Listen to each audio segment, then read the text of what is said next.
আসসালামু আলাইকুম। কেমন আছেন সবাই? আপনারা আমাকে দেখতে পাচ্ছেন হেল্পার ভাই ইউটিউব চ্যানেলে।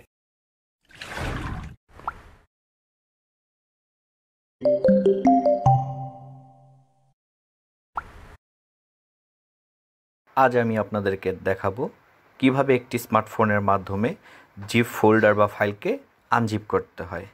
আমরা যখন কোনো জিপ ফাইল বা ফোল্ডার ডাউনলোড করব, তারপর যদি সেটা ফাইল ম্যানেজারে যে ক্লিক করি তখন ঠিক এভাবে লেখা আসবে। তার মানে হচ্ছে শুধু ফোন দিয়ে এটা এক্সট্রাক্ট করা পসিবল না। এর জন্য আমাদের প্রয়োজন একটি ছোট সফটওয়্যার। আমরা চাইলেই সহজে এটি ফ্রি ডাউনলোড করে নিতে পারি। আমরা এখন প্লে স্টোরে চলে যাব। আমরা প্লে স্টোরে যাওয়ার পর এখান থেকে আমরা রার লিখে সার্চ করব। করার পর আপনাদের এখানে ইনস্টল লেখা আসবে, সেটা আপনি ইনস্টল দিয়ে নেবেন। আমার যেহেতু ইনস্টল করা আছে তাই ওপেন লেখা এসেছে, আমি এখান থেকে ওপেন করে নিব। নেওয়ার পর এখানে প্রথমে একটি লেখা আসবে সাবস্ক্রাইব অথবা ডিসমিস, আপনি ডিসমিস দিয়ে দিবেন।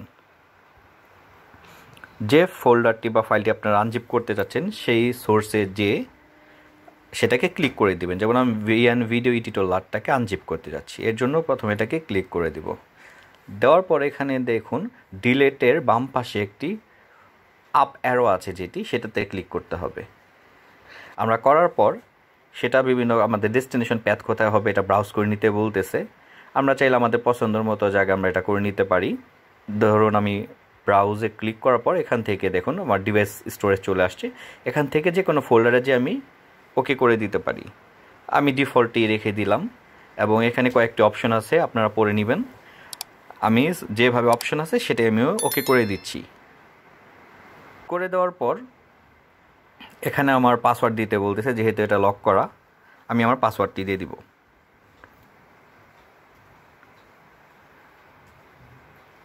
পাসওয়ার্ড দিয়ে দেওয়ার পরে আমি ওকে দেওয়ার পরে এটা আনজিপ হয়ে যাবে। দেখুন অলরেডি আমার আনজিপ চলে আসছে।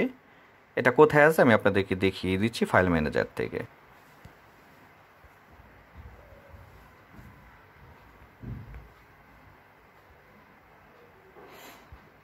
দেখুন অলরেডি আমার এখানে চলে এসেছে। ঠিক এভাবেই সহজেই আপনারা চাইলে যে কোনো জিপ ফাইল বা ফোল্ডারকে আনজিপ করে নিতে পারেন। ভিডিওটি লাইক কমেন্ট শেয়ার করবেন। এতক্ষণ ধৈর্য ধরে আমার সাথে আমার ভিডিও ফুটেজটি দেখার জন্য ধন্যবাদ। আশা করি সামনে আপনাদেরকে পাশে পাবো। আর লাইক কমেন্ট শেয়ার সাবস্ক্রাইব করে পাশে থাকবেন। ধন্যবাদ। আসসালামু আলাইকুম।